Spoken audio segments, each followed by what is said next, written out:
Hello, this is Matt on the Moon Lambo channel. Are all of you prepared out there? Do you have as much XRP as you want to have for this market cycle? Do you have the exposure that you want? Because here's the deal. Time is short. And so I'll just say this.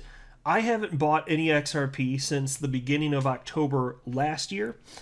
And my bags are sufficiently packed. The XRP is my largest crypto holding.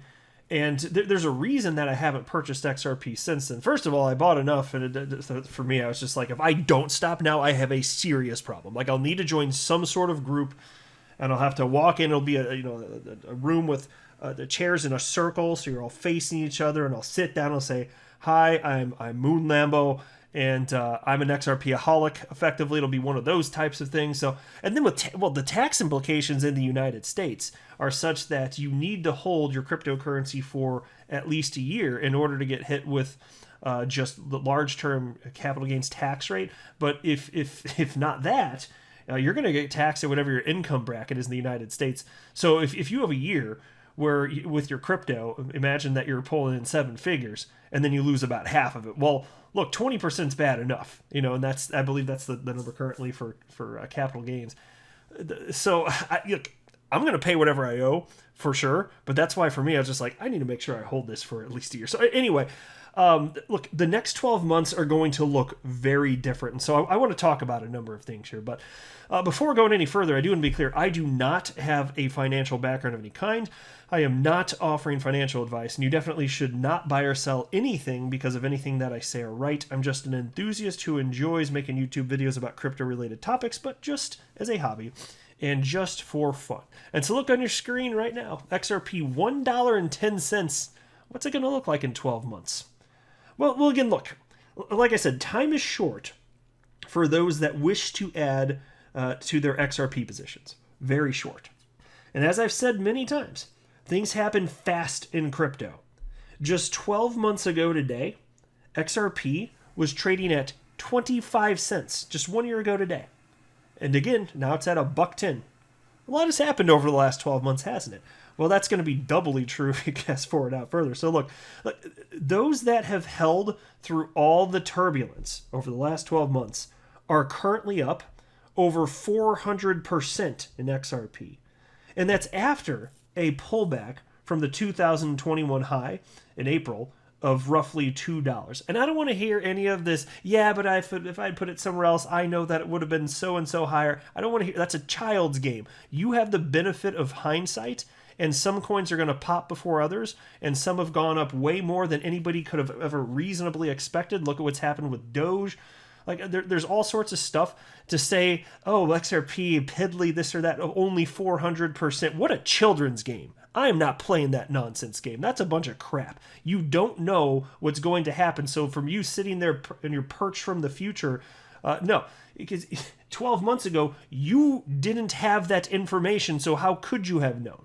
It's so silly to look at it like that. And so the fact that XRP went up from where it was 1 year ago from today, to earlier this year being up over 800%, that's not nothing, my friends. That is definitely not nothing. And so, look, the next 12 months or so will be an absolute whirlwind. And XRP will go through the most consequential and impactful time period in its 8+ year existence. The SEC versus Ripple case will settle or be fully adjudicated in that time period. And this will make XRP the only top 10 cryptocurrency in existence that has regulatory clarity. Think about that. Not even Bitcoin has that. Not even Bitcoin has regulatory clarity. Just ask Gary Gensler. He won't even comment on the SEC's official position on Bitcoin. But XRP would have it, Imagine how the market will respond. And again, this is something that's coming inside of this time frame I'm talking about. Imagine how the market will respond. Might that matter to speculators? I'm willing to bet the answer is yes. And, that's not all that we're likely to see, though. It's highly likely that we'll see the XRP bubble fully inflate in a blow-off top for this market cycle, which is what I've been counting on since the last bubble popped. That means it's rather probable that we'll see XRP price rocket to the moon at some point over this time period before crashing back down in dramatic fashion. And all of this is very likely to happen within that time period, within the next 12 months. And perhaps all of this will occur within just a few months. It's very possible. Settlement and an XRP rally, yeah, it depends on when we see the blow off top. But yeah, all of it actually could happen in just a few months. But certainly if you fast forward 12 months from now, isn't it a virtual certainty? I mean, I think so anyway. My personal humble opinion is that, if you fast forward that far out, like all of this will have happened by that point. I think that's what it's, I don't know that for sure. I'm just saying, to me, that's what seems most probable at this point, So, XRP and XRP holders will go through a lot over this time period. And it's going to be one hell of a ride. Seriously, it's good. I hope you're ready for this. Buckle up, son. But think about what happened last market cycle. XRP went from half a penny to an all-time high of $3.92, according to Live Coin Watch. Hitting that high on January 4th, 2018. And, it then hit its bear market low over 2 years later. Over 2 years later, in March of 2020. And it bottomed at about 11 cents.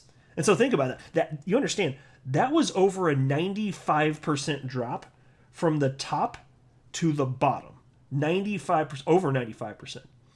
And if we end up seeing XRP top out at the, like the $20 or $30 range, it's certainly reasonable to expect a similar percentage drop afterwards.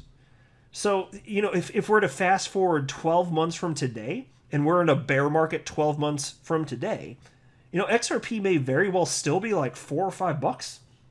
Think about that. Like likely having not completed bottoming out at that point. So, because mind you, think about this.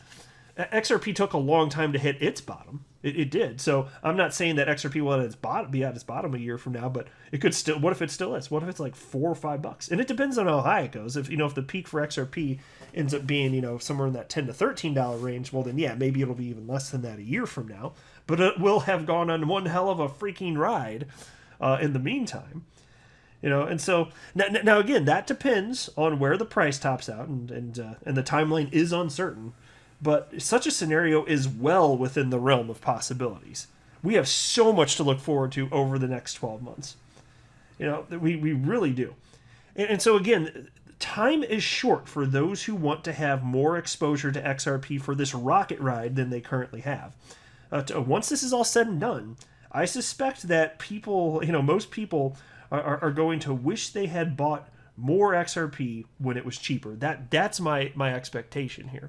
And take a look at this headline from the Daily Hodl. Avalanche of institutions to descend on crypto markets over the next 12 to 18 months, says Skybridge Capital CEO. Well, think about that. That's kind of interesting timing, because again, 12 to 18 months from now, isn't that bear territory? Isn't that what pretty much everybody's expecting? Well, how about that? The CEO of global investment firm Skybridge Capital is predicting that the crypto markets will see more institutional interest in the next 12 to 18 months. In a new episode of the Best Business Show, Anthony Scaramucci tells host and Bitcoin bull Anthony Pompliano that more institutional investors will likely jump into the crypto bandwagon as regulators move to clear the hurdles involved in buying and holding digital assets. And here's a quote. I'll make a bold prediction, Anthony. I think there's going to be institutional interest over the next 12 to 18 months because you now have gotten the regulatory box checked, and that checking of that box is going to lead to institutions saying, hey, I got to get in this thing. I've got to own a piece of this. I've got to understand it. And what would George Soros say? He would say, invest and investigate later. And so, look, in a general sense, look, the amount of institutional money that we see in crypto and the amount of money from publicly traded companies in crypto, it's a pittance compared to what it will be in the future. This is a tiny asset class at roughly $2.5 trillion at the time I'm recording this, but it's going to balloon to tens of trillions and then over 100 trillion in the not too distant future, despite massive corrections along the way. But that's what's going to happen here. I feel as close to 100% certain of that as possible. I'm more sure of that than I am about any specific crypto, even XRP. It's just what's going to happen. And so this money coming in, 12 to 18 months, yeah, more will come in. And as far as the regulatory clarity, they're not talking about from an SEC perspective. I think at this point, people tend to feel, rightly or wrongly, and probably wrongly, that the SEC is just not going to go after Bitcoin. I mean, I'm not saying that you should expect the SEC to do it. I'm just saying that if it's your position that the SEC has made their position clear about Bitcoin, you're wrong. That's more so what I was trying to get at here. But there is sufficient regulatory clarity now that there actually hasn't been until very recently in terms of like custody, for example, which is a big deal. So there are things like that's been made clear from other parts of the federal government within the United States, and there's increasing clarity in other regions of the world as well, most certainly here. And so you sit here thinking, okay, so 12 to 18 months, what's this all going to look like after everything like gets lit on fire and burns to the ground and prices crash 80 to over 90% for some cryptocurrencies? Well, that's when the smart money's really going to come in. And it's interesting. So like some smart money's been coming in lately, and I've talked about that too. But given where they're buying in, they're going to know when a bubble's pretty damn fully inflated.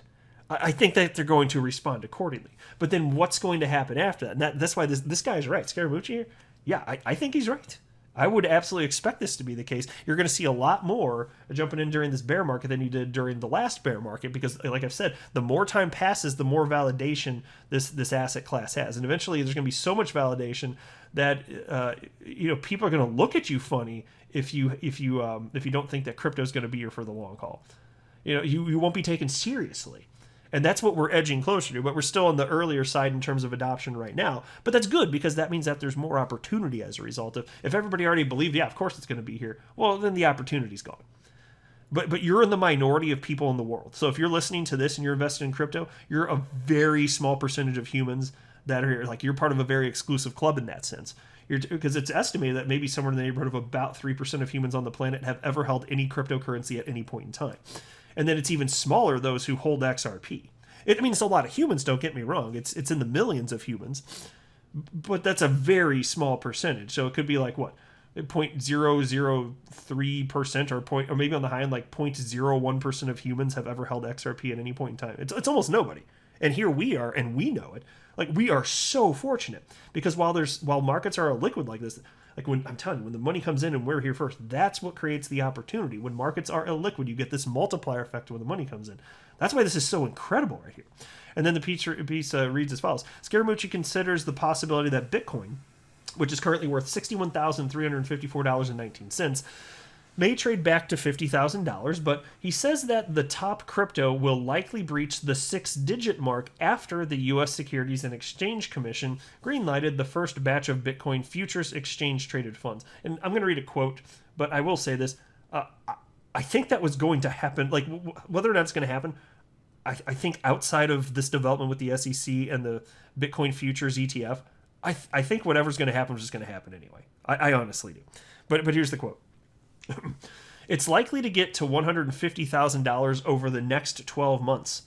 I'm going to stick with my earlier price target that I shared with you on our Salt Talk when you did my podcast. I think it's 100,000 by year end. I just think it's that because there's now a gateway opened. A gateway opened yesterday where an institution can now say, I can buy this. Some of my friends said, well, I'm not getting vaxxed until the FDA approves the vaccine. So that sort of metaphorically happened for Bitcoin. You got an approval from the SEC. Bitcoin lives in the financial regulatory ecosystem, and it's not going anywhere. And now that portal has opened for a sophisticated early adopting institution to say, it's okay for me to step in the water here. I'm not going to get fired if I own this thing. Exactly. And so there's this paradigm shift in terms of acceptance of Bitcoin. Whereas imagine if you're a financial advisor like 5, 6, 7 years ago, like, oh yeah, you guys got to get into Bitcoin. Like, you'd get fired, like your customers would just fire you. But now you're at this inflection point where it's like, maybe not so much. Now it's kind of like, it's pretty damn clear it's sticking around to where if your financial advisor doesn't know anything about crypto, maybe you need a new financial advisor, So that's kind of where we're at right now. So yeah, things are going to look so different 12 to 18 months from now, and it's going to be a hell of a ride. But I still think it's worth being excited for all of it. Yes, the most fun, exciting stuff is the bull side to the upside. But damn, the bear market, it's worth being excited and engaged during all this, because that's where the real opportunity is. That's where you should be setting up whatever positions it is that you want to hold, because that's when they're going to be on sale. And then you get a way bigger multiplier effect than jumping in towards the tail end of the market cycle. So just ask yourself this question: is it better to buy crypto now, or would it have been better to purchase, back in like 2018? Well, obviously 2018, that was a bear market. That's the point. But so many people are afraid to do that because they don't feel validated when the prices are trending down. I'm not afraid of that because I know that's just stupid human psychology. Man, I'll tell you what, folks, we are in for a hell of a show.